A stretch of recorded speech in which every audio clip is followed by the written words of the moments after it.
গোলাম, এই গোলাম এই যুবকের রবের নামে মারলাম তীর। এই মন্ত্রটা শিখাই দিস, বিসমিল্লাহি ইসমু রব্বি হাযাল গোলাম। এইটা পড়ে আপনি মাইরেন। তিনি মানুষের সামনে দাঁড়ায় ভাষণ দিলেন, এই বাদশাহ মহোদয় বহু চেষ্টা করছে আমাকে মারার জন্য, পাহাড়ের উপরে উঠাইছে মারতে পারে নাই, সমুদ্রের মাঝে ফলাইতে চাইছে ডুবাইতে পারে নাই, সব জায়গা থেকে আমার রব আমাকে বাঁচাইছে। আজকে আমি সেই রবের নামে একটা মন্ত্র শিখাইছি, সেই রবের নামে মন্ত্র পড়া যদি আমাকে তীর মারে তাহলে আমাকে সেই রব মৃত্যু দিবেন। সবার সামনে দাওয়াত দিছে, সবাই একেবারে পিন পতন নীরবতা নিস্তব্ধ হয়ে যুবকের ভাষণটা শুনলো। বাদশা যখন সেই যুবকের গায়ে তীর মারার সকল প্রস্তুতি সম্পন্ন করলো, বাদশা সেই শিখানো মন্ত্রে বিসমিল্লাহি ইসমু রব্বি হাযাল গোলাম এই কথা বলে যখন তীর মারলো, সাথে সাথে যুবকের বুকের মাঝে তীরটা বিদ্ধ হলো, ফিনকি দিয়ে রক্ত বের হলো। বুকের মাঝে সেই জায়গার মাঝে যুবক হাত রেখে কালিমা পড়তে পড়তে পৃথিবী থেকে বিদায় নিয়ে চলে গেল। এক প্রাণ আল্লাহর জন্য বিসর্জন দিয়ে হাজারো প্রাণের ভিতরে ঈমানের আলো জ্বালিয়ে দিলেন। সুবহানাল্লাহ। উপস্থিত লক্ষ কোটি জনতা যখন এই দৃশ্য দেখলো, যেই মন্ত্র তারা শুনলো, যেই রবের নাম তারা শুনলো, উপস্থিত সকল জনতা এক বাক্যে পড়ে উঠলো, লা ইলাহা ইল্লাল্লাহ, লা ইলাহা ইল্লাল্লাহ। সবাই এক বাক্যে মুসলমান হয়ে গেল। সুবহানাল্লাহ। বাদশা আউযু বিল্লাহি মিনাশ শাইতানির রাজীম। বিসমিল্লাহির রহমানির রহিম। ইউসুফ জু নওয়াজ কিছু জাদুকর পালতো। এর মধ্যে যে সবচেয়ে প্রবীণ বয়োজ্যেষ্ঠ প্রধান জাদুকরের লিডার, সে বাদশাকে বলল যে আমার তো বয়স হয়ে গেছে, বেশি দিন মনে হয় আর বাঁচবো না, আমি চলে যাব। আমার মৃত্যুর পরে এই বিদ্যাটা নষ্ট হয়ে যাবে, আমার মৃত্যু হলে বিদ্যারও মৃত্যু হয়ে যাবে। আমি চাই আমার এই জাদুবিদ্যা একজনকে শিখায় যেতে। বাদশাকে বলল আমাকে একটা ব্রিলিয়ান্ট ট্যালেন্ট, খুব মেধাবী একটা যুবক দেন, যাকে আমি এই জাদুবিদ্যা শিখায় যাব। পরবর্তীতে আপনার কাজে লাগবো, আমি তো মরে যাব, কিন্তু একটা যুবককে যদি আমি এই বিদ্যা শিখায় যাই, সে আপনার কাজে লাগবে। বাদশা একটা যুবক খুঁজলো, পুরা দেশের মাঝে সবচেয়ে ব্রিলিয়ান্ট, সবচেয়ে ভালো মেধাবী একটা যুবক অনুসন্ধান করে একটা যুবক বের করলো। আব্দুল্লাহ ইবনে তামের, যুবকের নাম কি? আব্দুল্লাহ ইবনে তামের। এই যুবককে চয়েস করলো বাদশা, সবচেয়ে মেধাবী ভালো যুবক, এটারে শিখান। ওই জাদুকর তাকে জাদুবিদ্যা শিখাইতে আরম্ভ করলো। যুবক প্রতিদিন জাদুকরের কাছে যায় জাদুবিদ্যা শিখার জন্য। যখন যুবক তার বাসা থেকে জাদুকরের কাছে যায়, যাওয়ার মধ্যে মাঝখানে একজন পাদ্রীর একটা খানকা আছে। পাদ্রী তখনকার সঠিক ধর্ম ছিল খ্রিস্ট ধর্ম। ইসলাম আসার আগে কোন ধর্ম ছিল? ঈসা আলাইহিস সালামের ধর্ম না? সেটাই তো তখন ইসলাম, সেটাই তখন সঠিক ধর্ম। ওই রাস্তার মাঝখানে একজন পাদ্রীর একটা খানকা ছিল, উপাসনালয় ছিল। ওই যুবক যখন জাদুকরের কাছে যায়, মাঝখানে যখন ওই পাদ্রী রাস্তা না দেখে, তখন মাঝে মাঝে সেখানেও ঢুকে। ওই পাদ্রীর উপাসনালয়ের মাঝেও সে যায়। ওখানে যে আসমানি গ্রন্থর বাণী শুনে, আল্লাহর কথা শুনে, আসমানি কিতাবের কথা শুনে, কিছু সময় পাদ্রীর কাছে কাটায়, কিছু সময় জাদুকরের কাছে কাটায়। এখানে কিছু সময় দেয়, ওইখানে কিছু সময় দেয়। দেরি হয়ে যায়, জাদুকরের রাগ হয়, এই দেরি হয় কে, প্রতিদিন দেরি হয় কেন তোমার? যুবক কিছু বলে না, নীরবে সহ্য করে, বকাবকি করে, জুলুম নির্যাতন করে। জাদুকরে জুলুম নির্যাতন করে, বকাবকি করে, গালিগালাজ করে, সে কিছু বলে না। ওই পাদ্রী সাহেব বলতে না করছে যে আমার যে বিদ্যা এখানে আমি শিখাই, যেই বাণী আমি এখানে শুনাই, এটা যদি তুমি বাহিরে বলো বরদাস্ত করবে না। জালিম শাসক রাষ্ট্রযন্ত্র এটা মেনে নিবে না, তোমার জন্য বিপদ হবে, তুমি এটাকে গোপন রাখো। এই জন্য সেটা বাহিরে বলতো না। জাদুকরের কাছে নির্যাতনের শিকার হয়, আবার এখান থেকে ফিরার সময় আবার দেরি হয়, বাসায় যেতে দেরি হয়, বাসাতেও সে নির্যাতনের শিকার হয়, কিন্তু কোথাও সে প্রকাশ করে না। হঠাৎ একদিন যখন যেই রাস্তা দিয়ে সে জাদুকরের কাছে যায়, ওই রাস্তার মাঝে একটা হিংস্র প্রাণী, মুসলিম শরীফের ঘটনা, হাদিস বর্ণনা, আল্লাহ রাসূল বর্ণনা করেছেন ঘটনাটা। ওই রাস্তার মাঝখানে একটা হিংস্র জন্তু, মুসলিম শরীফে আছে হাইয়াতুন আজিমা, একটা বিষাক্ত সাপের কথা আসছে, অন্য বর্ণনা আসছে দাব্বাতুন আজিমা, একটা বড় হিংস্র প্রাণী। যেটাই হোক, একটা ভয়ানক জন্তু প্রাণী রাস্তার মাঝখানে বসা, মানুষ এপার থেকে ওই পারে যাইতে পারে না, রাস্তার চলাচল বন্ধ হয়ে গেছে। এই যুবকও সেখান দিয়ে যাচ্ছে, দেখে ওই জন্তুটার কারণে পুরো রাস্তাটা ব্লক হয়ে গেছে, কোনো মানুষ এদিক থেকে সেদিক যাইতে পারে না, রাস্তায় চলাচল করতে পারে না। তখন ওই যুবক একটা পরীক্ষা করলো, তার মাথায় একটা বুদ্ধি আসলো, দেখি একটা পরীক্ষা করি, আজকে দেখি জাদুকর মিয়া সঠিক না পাদ্রী মিয়া সঠিক, একটা পরীক্ষা হয়ে যাক। কে বলে? ওই যুবক। একটা পরীক্ষা প্ল্যান চিন্তা মাথায় আসলো যে আজকে একটা পরীক্ষা করব, আমি পরীক্ষা করতে চাই। ওই জাদুকরের নামে তিনি একটা ডিল মারলো, ইসমুস সাহের, ইসমুস সাহের রব্বু ইসমিস সাহের, জাদুকরের রবের নামে তিনি একটা কঙ্কর, একটা পাথর সেই জন্তুর গায়ে মারলো। কিছুই হলো না, জন্তুর জায়গায় বসে আছে, হিংস্র প্রাণীটা সেখানেই বসে আছে, নড়লো না, চড়লো না, সেখান থেকে সরলো না। এরপরে ওই যুবকটা আরেকটি কঙ্কর হাতে নিল। এবার তিনি বললেন ইসমু রব্বির রাহেব, ইসমু রব্বির রাহেব, হে আল্লাহ, হে রব, আমি জানি না কে সত্য কে মিথ্যা। তিনি দোয়া করলেন, হে রব, আমি জানি না কে সত্য কে মিথ্যা। যদি রাহেবের ধর্ম যদি সত্য হয়, রাহেবের রব যদি সত্য হয়, সেই রবের নামে আমি এই কঙ্করটা নিক্ষেপ করলাম। হে আসমানের মালিক, হে রব, যদি সেটা সত্য হয়ে থাকে তাহলে এই প্রাণীটা যেন এখান থেকে চলে যায়। এই দোয়া করে যুবক একটা কঙ্কর নিক্ষেপ করলো সেই প্রাণীটার দিকে। যখন ইসমুর রাহেব, সেই খ্রিস্ট ধর্মের যে পণ্ডিত ছিলেন, তার নামে যখন তিনি কঙ্কর মারলেন, সাথে সাথে ছোট্ট কঙ্করের আঘাতে সেই হিংস্র প্রাণীটা মারা গেল। সেখানে সেটা মারা গেল, হাদিসের বর্ণনা মুসলিম শরীফের। সেখানে সেই প্রাণীটা মারা গেল। মানুষগুলো অবাক হয়ে গেল, কি ব্যাপার, কি ব্যাপার? এই যুবক কি মন্ত্র বলল? যুবক কি মন্ত্র বললো যে এই সামান্য একটা কঙ্কর দিয়ে এত বড় একটা প্রাণী মেরে ফেললো? প্রথম ঢিলে মরলো না, দ্বিতীয় ঢিলে কেন মরলো? মানুষের মাঝে একটা কৌতূহল সৃষ্টি হলো, ব্যাপারটা কি? এবার কত বড় জাদুকর যে এত বড় একটা প্রাণীকে ছোট্ট কঙ্কর দিয়ে মেরে ফেললো? তিনি কিছুই বললেন না, প্রকাশ করলেন না। বুঝে গেলেন, বুঝে নিলেন কে সত্য কে মিথ্যা, যুবকের কাছে স্পষ্ট হয়ে গেল। এখন আল্লাহ পাক তাকে বিশেষ একটা ক্ষমতার অধিকারী করেছেন, বিশেষ একটা মর্যাদা দিয়েছেন। এখন মানুষে দলে দলে তার কাছে আসতে লাগলো, যুবকের পিছনে ঘুরতে লাগলো। ওরে বাবা, বিশাল বড় বুজুর্গ, ভাবতে পারে না?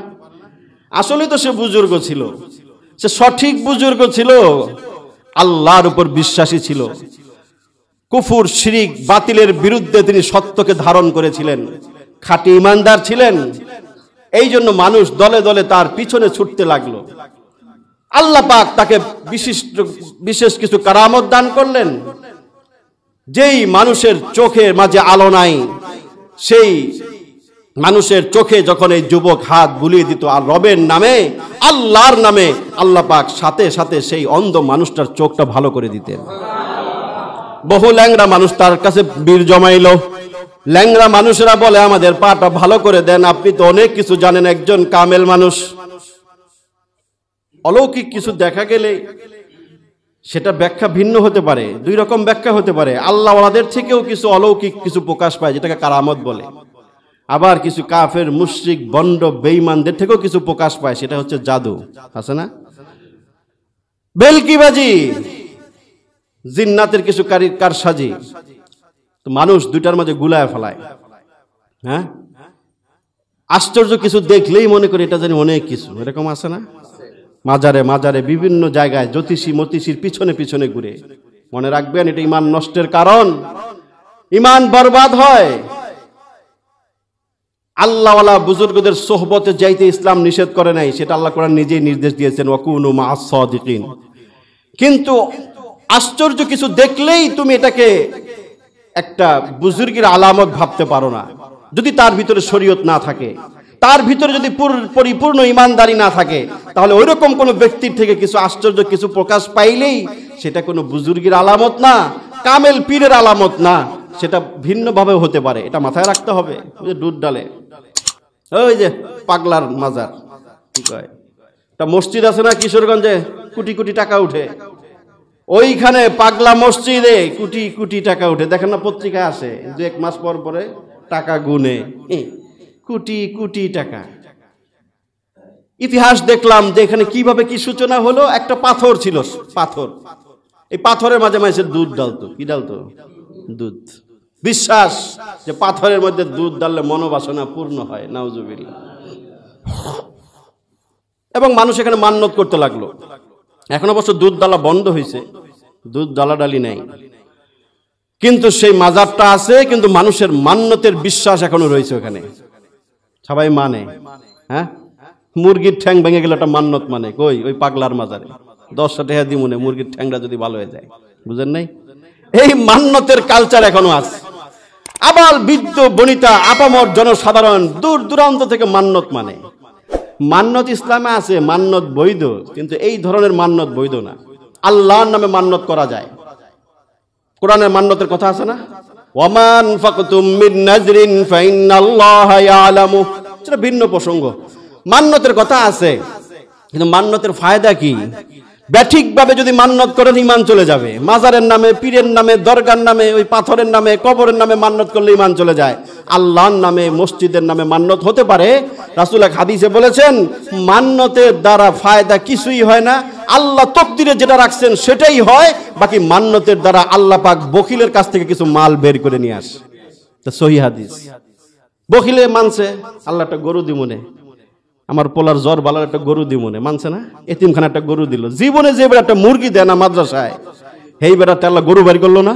এটা বিপদে ফলায় মান্যত কারা মানে? বিপদে বললে তো মানে। এইটাই হাদিসে রাসূল ব্যাখ্যা করে গেছে, মান্যতের দ্বারা কিছুই হয় না, তকদিরে যা থাকে সেটাই হয়, কিন্তু মাঝখান দিয়ে আল্লাহ পাক বখিলে কিছু সম্পদ বের করে নিয়ে আসে। এই জন্য সহি পদ্ধতিতে মান্যত মানা ঠিক আছে। আর বালা মুসিবত দূর করার জন্য ইসলাম বলছে সদকার কথা। আর সদকাতু তারুদ্দুল বালা, সদকার আমল বাদ দিয়া এই সমস্ত মাজারে মাজারে, দরবারে দরবারে এখন মান্যতের খেলা চলে, ঠিক না?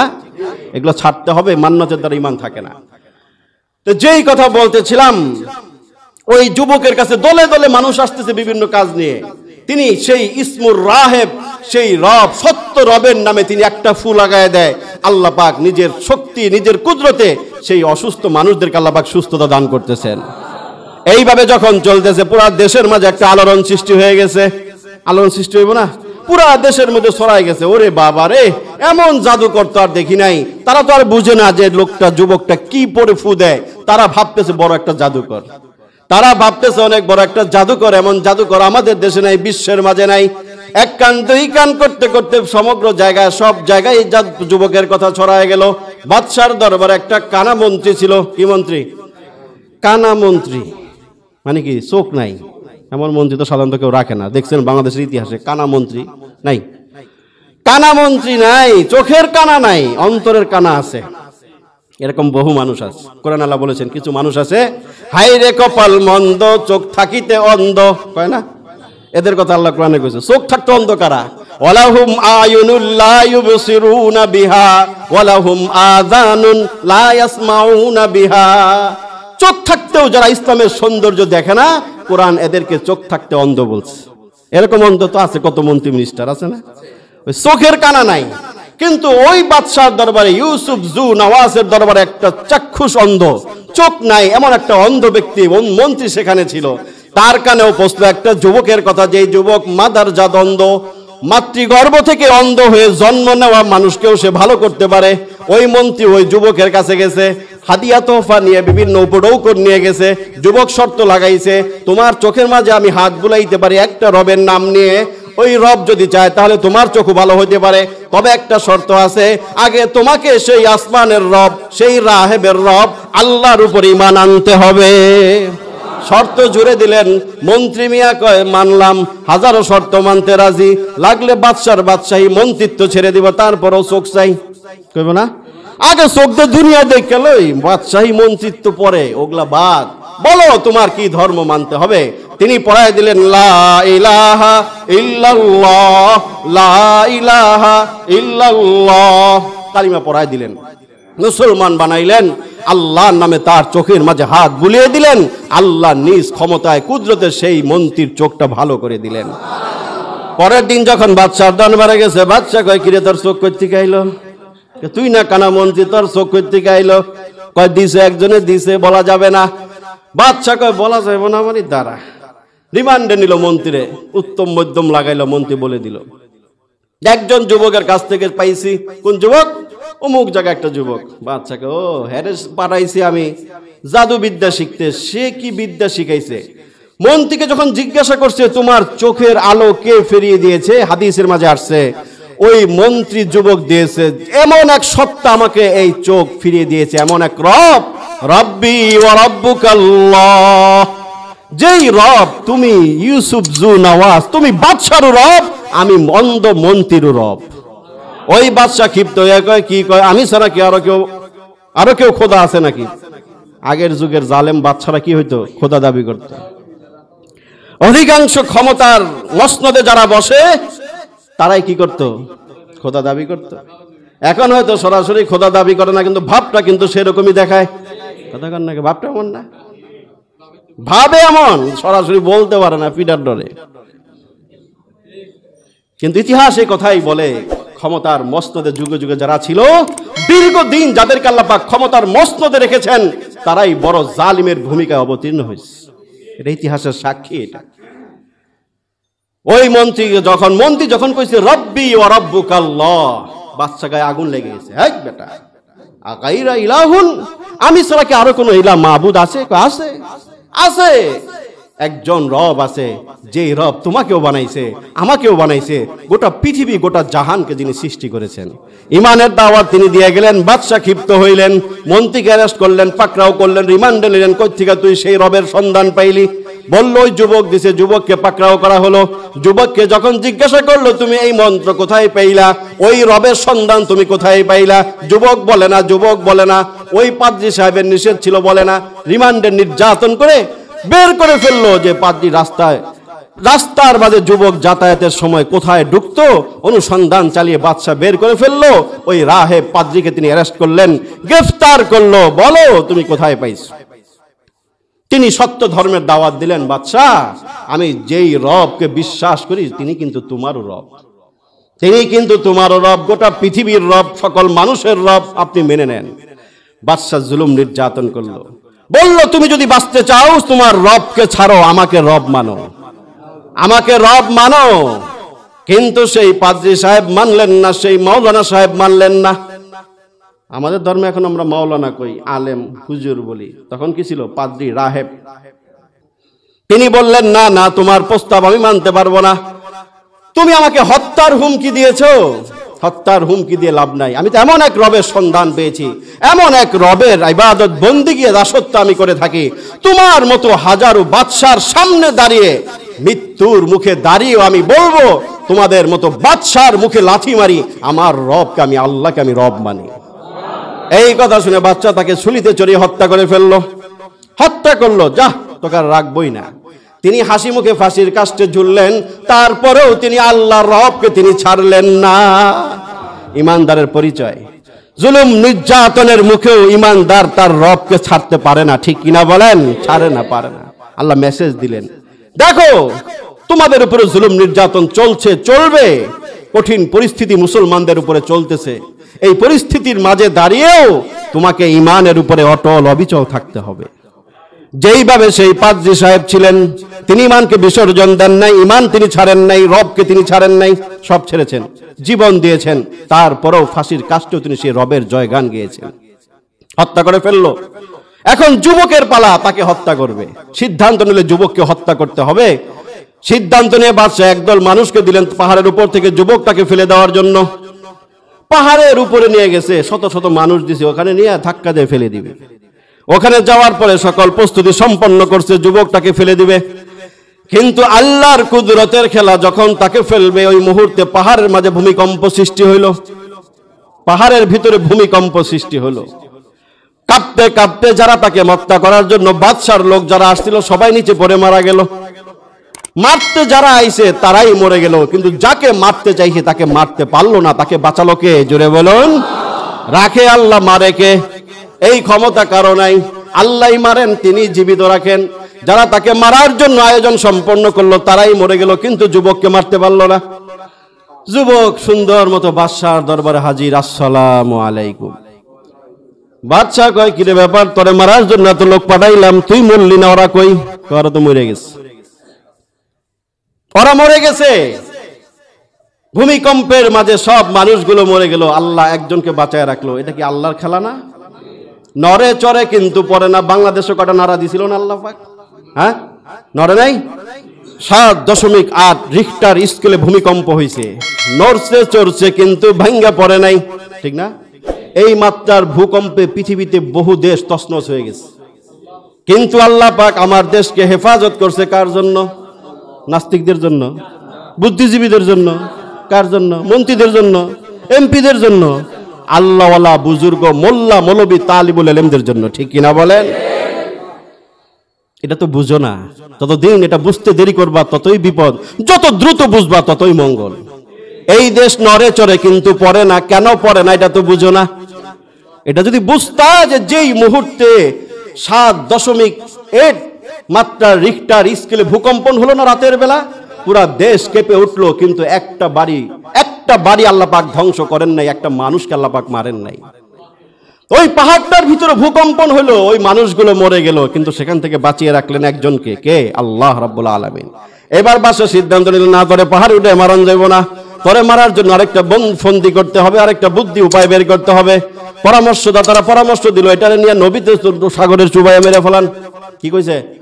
সমুদ্রে চুবাইয়ে মেরে ফেলান, পাহাড়ে মোহারে উঠান লাগবো না। আর যারা মারতে যায় হেরাই মরে যায়, এটা মারণ যায় না পাহাড়ে উঠে। এটা কি করেন? পানিতে চুবাইয়া ইঁদুরের মতো মেরে ফেলান। বুদ্ধিজীবীরা বুদ্ধি দিল, বিশাল নৌকার বহন নিয়ে সাগরের মাঝে গেছে মারার জন্য। ওইখানে যাওয়ার পরে যখন যুবকের হাত পা বাঁধছে পানির মাঝে ফেলে দিবে, ওই মুহূর্তে সাগরের মাঝে জ্বর উঠছে। কি উঠছে? জ্বর তুফান, সাইক্লোন শুরু হয়েছে, নৌকাটা ডুবে গেল। যে মানুষগুলো বাদশার পক্ষ থেকে যুবককে মারার জন্য আসছে, ওগুলাই ডুবে ইন্দুরের মতো মরে গেল।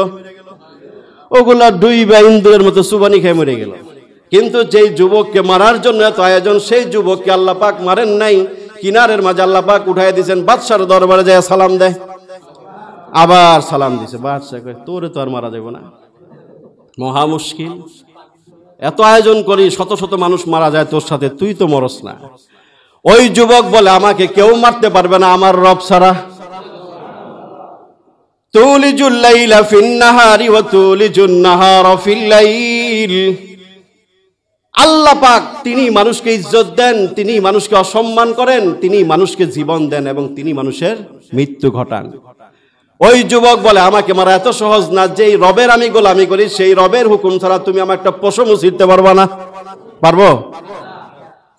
এই ক্ষমতা আছে কারো? নাই। তখন বাদশা কয়, তাহলে তোমাকে মারার বুদ্ধিটা কি?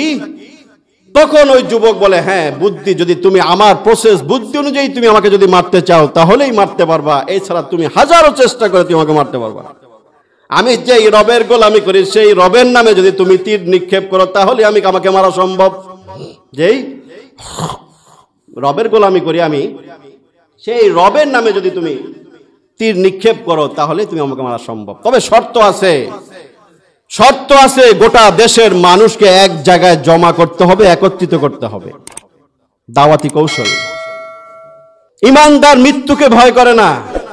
আল্লাহওয়ালা বুজুর্গরা, মৌলবীরা, ইমানদাররা মৃত্যুকে পরোয়া করে না, ঠিক কিনা বলেন? এক মৃত্যুর মধ্যে দিয়ে হাজারো প্রাণ জ্বলে উঠবে, ঠিক না? শাহাদাতের তামান্না নিয়ে ঘুরে ইমানদাররা। সবচেয়ে উত্তম মৃত্যু শাহাদাতের মৃত্যুর আকাঙ্ক্ষা নিয়ে ঘুরে ওলামায়ে কেরাম। এদেরকে মৃত্যুর ভয় দেখায় লাভ নাই, আছে? এদেরকে জেল জুলুমের ভয় দেখায় লাভ নাই, ফাঁসির দড়ির রশির ভয় দেখায় লাভ নাই।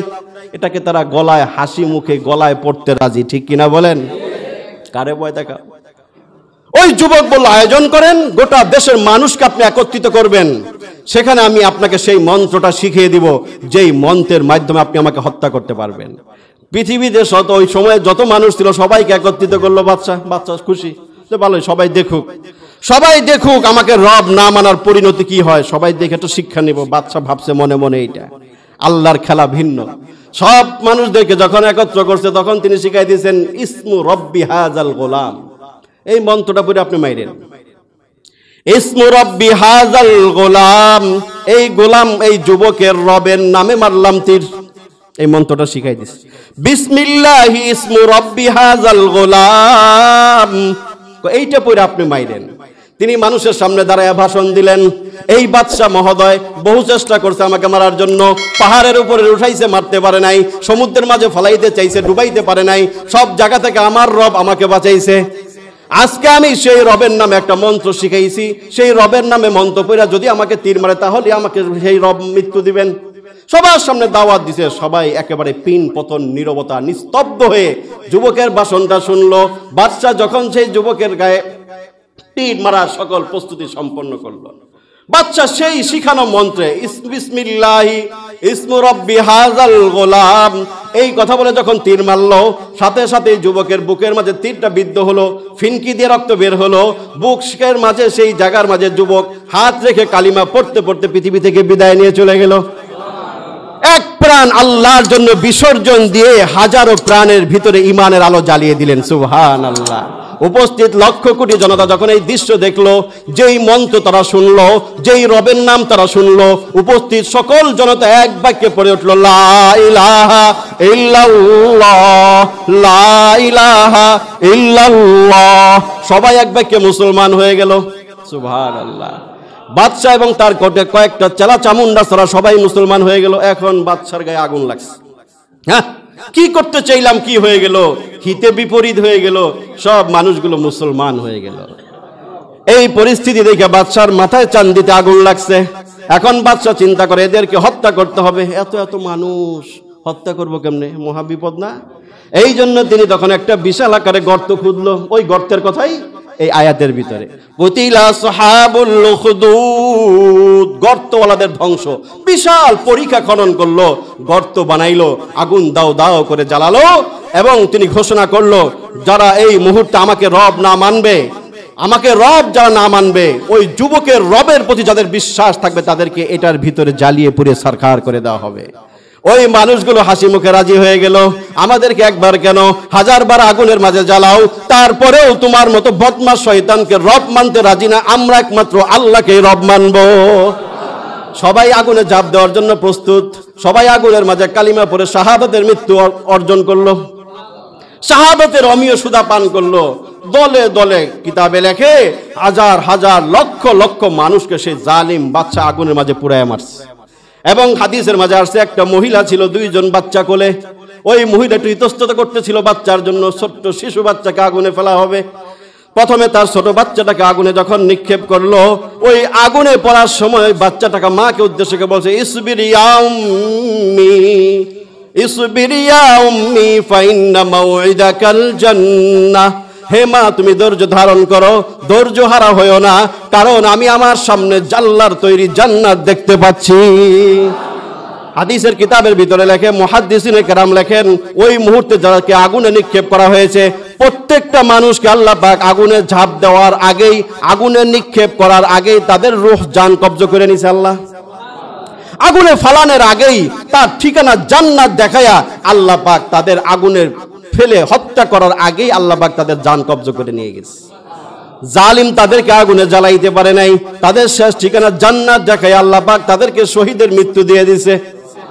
সবাইকে জ্বালিয়ে পুড়ে ছারখার করে দিল। এবং ওই সময়ে এই যে ইউসুফ জু নওয়াজ ইবনু শারজিল জালেম বাদশাহ এই দৃশ্য পাশে বসে বসে সিংহাসনে চেয়ারে বসে দেখতেছিল। কুতিলা আসহাবুল উখদুদ আন-নারি যাতিল ওয়াকুদ ইযহুম আলাইহা কুউদ, ইযহুম আলাইহা কুউদ। কুউদ মানে বৈশা। ওই বাদশা এবং তার সৈন্য সামন্ত লোকেরা পাশে বৈশা এই আগুনে পুরাণের দৃশ্য দেখতেছিল। এই দৃশ্য দেখতেছিল, উপভোগ করতেছিল, হাতে তালি বাজাইতেছিল, দেখ তখন রব মানার মজা, দেখ মাইরা ফেলাইলাম, তালি বাজাইতেছিল। এরপর আল্লাহ পাক কোরআনে এই কথাটা কোট করেছেন। তারা বসেছিল কুউদ। ওয়াহুম আলা মা ইয়াফালুনা বিল মুমিনিনা শুহুদ। মুমিনদের সাথে যে নির্যাতন নিপীড়ন করা হচ্ছিল সেই দৃশ্য বাদশা এবং তার চেলা চামুন্ডারা পাশে বসে দেখতেছিল। আল্লাহ কোরআনে বললেন তখনকার বাদশার অবস্থাটা দেখতে দেখতে তাদের পরিণতি কি হয়েছে। ওই যে আগুনে তারা হাজার হাজার মুমিনকে জ্বালাইলো, ইমানদারদেরকে জ্বালাইলো, ওই আগুনটা ওই জায়গায় সীমাবদ্ধ থাকলো না, ইমানদারদেরকে জ্বালানোর পরে এই আগুনটা শহরের দিকে রওনা দিল। সুবহানাল্লাহ কইবেন না? ওই লেলিহান শিখায়, আগুনের লেলিহান শিখায় পুরা শহরটা তছনছ হয়ে গেল। পুরা শহরটাকে আল্লাহ পাক জ্বালিয়ে ছারখার করে দিলেন। বাদশার সৈন্য সামন্ত চেলা চামুন্ডা যা ছিল সকলকে আল্লাহ পাক জ্বালিয়ে পুড়ে ছারখার করে দিলেন। ইউসুফ জু নওয়াজ সেই জালেম বাদশা আগুন থেকে বাঁচার জন্য সমুদ্রে পানির মাঝে ঝাঁপ দিল। আল্লাহ পাক ওই জায়গায় পানির ভিতরে ইঁদুরের মতো চুবাইয়া মারল। পরিণতি এটাই। মুমিনদের জন্য যারা পরীক্ষা গর্ত বানায়, নির্যাতন নিপীড়নের স্টিম রোলার চালায়, তাদের পরিণতি এটাই। মায়ানমারের ভিতরে যখন আগুন জ্বালাইছে অং সান সুচিরা, তখন তারাও কিন্তু পাশে বসে চেয়ারে বসে সেই মুসলমানদেরকে পুরাণের দৃশ্য দেখছে। দেখে নাই কথা বলেন না কেন? টিভির স্ক্রিনে বসে পাশে পাশে তারাও কিন্তু তালি বাজাইছে ওই অং সান সুচি। আল্লাহ পাকের ধরা, ইন্না বাতুশা রাব্বিকা লাশাদীদ, তোমার রবের ধরা শক্ত ধরা, ধরে না ধরলে ছাড়ে না। আল্লাহ পাক ছাড় দেন কিন্তু ছেড়ে দেন না, ছাড় দেন কিন্তু ছেড়ে দেন না, ধরেন না কিন্তু ধরলে কিন্তু ছাড়েন না। অং সান সুচি হাজারো লক্ষ কোটি মুসলমানকে হত্যা করছেন আগুনে পুড়ায়া, বাস্তুচ্যুত করেছে, তাদের ঘর ছাড়া করেছে। তখন তিনি নোবেল শান্তিতে তিনি নাকি নোবেল পেয়েছে। অশান্তির ডাইনি এটা, ঠিক কিনা বলেন? অশান্তির ডাইনি, 14 কেজি ওজন ছোটখাটো ডাইনি বুড়ি, তিনি নাকি শান্তিতে নোবেল পেয়েছিলেন, কিন্তু অশান্তির রানী তিনি, ঠিক না? হাজার হাজার মানুষ মুসলমান ইমানদার, একটাই অপরাধ ইমানদারের, তাদের একটাই অপরাধ ছিল ইমান আনছে কেন? এই অপরাধের কারণে হাজার হাজার মানুষের ঘর জ্বালাইছে। তখন তো তোমার কাছে খুব মজা লাগছে, তুমি প্রতিবাদ করো নাই, এগুলো বন্ধ করার চেষ্টা করো নাই। আজকে আল্লাহ পাক কোরআনে যে কথা বলেছেন, যারা যুগে যুগে মুমিনদের উপর জুলুম নির্যাতন করেছে, এদেরকে আল্লাহ পাক কঠিন নির্মম পরিণতি এদেরকে ভোগ করাইছে আল্লাহ পাক। সেই পরিণতি, অবধারিত পরিণতিতে মাঝে আল্লাহ পাক অং সান সুচিরও ফলাইছে, ঠিক না?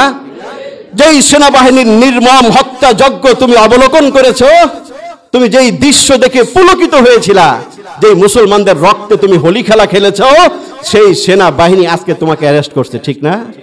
তোমার তখতে তাউসকে তছনছ করে দিছে। আছে সিংহাসন, আছে ক্ষমতা, আছে গদি, আছে, সবকিছুই তছনছ হয়ে গেছে, রিমান্ডে নিছে। হ্যাঁ, ডিম থেরাপি দিব এখন, বুঝলেন নাই? ডিম থেরাপি কারে কয়? এখন বুঝবা যে কত মুসলমানকে তুমি জ্বালাইছো, কত মাকে তুমি জ্বালাইছো, কত মার সামনে সন্তানকে তুমি হত্যা করেছো, তার কঠিন আদায় হিসাব এখন তুমি বুঝবা, ঠিক কিনা? পুরা বিশ্বের সকল জালিম শাসকদের শিক্ষা নেওয়া উচিত। যাদের উপর ভরসা করে তোমরা মুসলমানদের উপর জুলুম নির্যাতন করো, বুঝে রাখা উচিত এই সমস্ত জুলুম নির্যাতন একদিন তোমার উপরেই সেগুলো এসে পড়তে পারে, ঠিক কিনা বলেন? ঠিক চিন্তা করে নাই কখনো যে তার এই পরিণতি হতে পারে? পৃথিবীতে হাজারো হাজারো মুসলমানকে মিয়ানমার থেকে তারা লক্ষ লক্ষ মুসলমানকে তাড়ায় দিছে না? হাতের মাঝে প্রাণটা নিয়ে চলে আসছে বাংলাদেশের মুসলমানরা, সেই মুহাজির ভাইদেরকে জায়গা করে দিছে। আমাদের সরকার তাদেরকে জায়গা দিয়েছে, মুসলমানরা তাদেরকে জায়গা দিছে। তো সেই দৃশ্য দেখে বিশ্বের বড় বড় মোড়ল্লা কাফের মুশরিকরা কি করছে? চুপচাপ বসেছিল। তারা দৃশ্য দেখছে, যে কথাটা আল্লাহ পাক সূরার ভিতরে বলছে। তারা সরাসরি পাশের থেকে দেখছে চেয়ারে বসে। আর এখনকার এই মুসলমানদের নির্যাতনের দৃশ্য কাফের মুশরিকরা টিভি স্ক্রিনে বসে বসে দেখে, ঠিক না? এদের কি অপরাধ? কোরআনে পড়া আয়াত আল্লাহ পাক বলছেন, এই যে গর্ত বানাইয়া এই মানুষদেরকে পুরায়া মারা হলো, অপরাধটা কি? আল্লাহ বলেন, ওয়ামা নাকামু মিনহুম ইল্লা ইউমিনু বিল্লাহিল আজিজিল হামিদ। একটাই অপরাধ। কয়টা অপরাধ? ওয়ামা নাকামু মিনহুম ইল্লা ইউমিনু বিল্লাহিল আজিজিল হামিদ। এদের অপরাধ আর নাই, একটাই অপরাধ, তারা মহাপরাক্রমশালী আল্লাহর উপর ঈমান আনছে। এদের অপরাধ কি? আল্লাহর উপর ঈমান আনছে। কাশ্মীরের মুসলমানদের অপরাধ কি? আল্লাহর উপর ঈমান আনছে। মোদি চাচা, তোমার দিন আসতেছে, ঠিক কিনা বলো? মিয়ানমারে দিন শুরু হয়েছে, তোমার দিন আসতেছে, তুমিও পার পাবা না। আল্লাহর আযাব গজবের আগুনেতে তোমাকেও জ্বলে পুড়ে ছারখার হতে হবে, ঠিক কি? অপরাধ কাশ্মীরের মুসলমানদের, তারা মুসলমান, ঈমানের অপরাধ। ফিলিস্তিনের মুসলমানদের একটাই অপরাধ, কিসের অপরাধ? ঈমানের অপরাধ। এইভাবে বিশ্বের যত জায়গায় মুসলমানদের উপর জুলুম নির্যাতন হয়, একটাই অপরাধ, তারা কেন ঈমান আনলো? কেন তারা মুসলমান? কেন তারা আল্লাহকে রব মানে? কেন তারা এক আল্লাহ বিশ্বাস করে? এই একটাই অপরাধ। আলেম ওলামাদের অপরাধ কি? কেন তারা হক কথা বলে? কেন তারা দুর্নীতির দেশের দুর্নীতির বিরুদ্ধে কথা বলে? ঠিক না? আমাদের অপরাধ কি? অপরাধ তো একটাই, দুর্নীতির দেশে থেকে তোমরা কেন দুর্নীতির বিরুদ্ধে কথা বলবা? জুয়ারির দেশে থেকে তোমরা কেন জুয়ারির বিরুদ্ধে কথা বলবা? সন্ত্রাসের দেশে থেকে কেন সন্ত্রাসের বিরুদ্ধে কথা বলবা? অপরাধীর দেশে নিরপরাধ থাকাটাই আমাদের দোষ, ঠিক না? অপরাধীর দেশে তুমি কেন নিরপরাধ, এটাই তোমার দোষ। ঘুষের দেশে থেকে তুমি কেন ঘুষ খাও না, এটা তোমার দোষ। কেন তুমি ঘুষের বিরুদ্ধে কথা বলো, বয়ান করো, এটা তোমার দোষ। দুর্নীতির বিরুদ্ধে কেন কথা বলো, দুর্নীতির দেশে থেকে তুমি কেন দুর্নীতি করো না, এটাই তো দোষ। আর কি দোষ? কেন আমাদের কণ্ঠগুলো স্তব্ধ করা হয়? কেন আমাদের ওয়াজ মাহফিলগুলো বন্ধ করে দেওয়া হয়? যেখানে সারা রাত কনসার্ট চলে, কিছু হয় না। সারা রাত কনসার্ট করতে গেলে অনুমতি লাগে না, পারমিশন লাগে না, শর্ত দেয় না। একটা ওয়াজ মাহফিল করতে গেলে হাজারো শর্ত লাগায় দেয়। করতেই পারলাম না, রাস্তায় 29 জানুয়ারি ডেট ছিল, অনুমতিই পাই না। ভিতরে করেন হুজুর, আপনারে দিলে আরো মেসেজ চাইব, দেওয়া যাইব না। কেন? আমরা কি এখানে সন্ত্রাসের কথা বলতাম? এখানে জঙ্গিবাদের কথা বলতাম? কথা বলেন না কেন? একটা ওয়াজ মাহফিল থেকে হাজারো হাজারো মানুষ সেখান থেকে ইমানের আলোর বুকের মাঝে ধারণ করে, ঠিক কিনা বলেন? কোরআনের শিক্ষা ধারণ করে, এগুলো বন্ধ করে দেওয়া হচ্ছে। অথচ অবাধে অবাধে নির্বাধায় যেখানে গানের আসরগুলো চলতেছে, ঠিক কিনা বলেন? আমাদের অপরাধ তো একটাই, যে আমরা ইমানের কথা বলি, আমরা দুর্নীতির বিরুদ্ধে কথা বলি, সন্ত্রাসের বিরুদ্ধে কথা বলি। অপরাধ একটাই, আমরা সন্ত্রাসী লালন করি না, মাফিয়া ডন আমরা পালি না, ঠিক কিনা বলেন? আমরা হারিস বাহিনী বানাই না, আজিজ বাহিনী বানাই, এটা আমাদের অপরাধ। পারলে ঠেকাও, পারলে খেলো, দেখি এখন জাজিরার বিরুদ্ধে খেলো, এখন পারলে জাজিরার বিরুদ্ধে খেলো। আমাদেরকে তোমরা মৌলবাদ, সন্ত্রাসী, জঙ্গি বলবা, আল্লাহ পাক তোমাদেরকে মাফিয়া ডন বানায় দিব, ঠিক কিনা বলেন? আল্লাহ পাক তোমাদেরকে মাফিয়া ডন বানায় দিব। বানাইছে না? ইশারায় বুঝে নিবেন, হচ্ছে তো। পারলে খেলো না, কত তো খেলোয়াড় তোমরা, কত খেলোয়াড় দেখলাম। এখন পারলে জাজিরাতুল আরবের বিরুদ্ধে খেলো, তাদের বিরুদ্ধে পারলে খেলো। শক্তি নাই, পারবে না। পৃথিবীর ইতিহাসে কথাই বলে, ইমানদারদের বিরুদ্ধে দাঁড়িয়ে জুলুম নির্যাতন করে কখনো কেউ টিকতে পারে নাই। ফেরাউন, নমরুদ, হামানরা টিকতে পারে নাই। নব্য ফেরাউন, ডিজিটাল ফেরাউনরাও টিকবে না, ঠিক কিনা বলেন? টিকবে না, পারে না টিকতে। কিছুদিনের খেলা, কিছুদিনের খেলা। আমাদের কি অপরাধ? ওই সময় যে সমস্ত মানুষগুলোকে ইমানের অপরাধে আগুনে জ্বালানো হয়েছে, আমাদেরকে জেল জুলুমের ভয় দেখায় তো লাভ নাই, আমাদেরকে ফাঁসির দড়ি দেখায় লাভ নাই। আমরাও হাসি মুখে ইমানের কথা বলতে বলতে প্রয়োজনে জেলে যাব, প্রয়োজনে ফাঁসির কাস্টে ঝুলবো, ঠিক কিনা বলেন? পরোয়া করি না তো আমরা এগুলো। মুমিনরা পরোয়া করে না। আমাদের জাতির পিতা ইব্রাহিম আলাইহিস সালাম আগুনে ঝাঁপ দিছে না, আগুনে ফালাইছে না। আমাদের উপরে আমাদের আম্বিয়া কেরাম, বুজুর্গানে কেরাম যুগে যুগে জুলুম নির্যাতনের শিকার হয়ে জেল খাটছে না। এগুলোর ভয় দেখায় তো আমাদের লাভ নাই। আমাদের আকাবেরা সেই চিহ্ন রেখে গেছেন। আমরা হক কথা মৃত্যু পর্যন্ত বলেই যাব, সত্য কথা ইসলামের জয় গান গেয়েই যাব। আল্লাহ পাক আমাদেরকে সেই তৌফিক দান।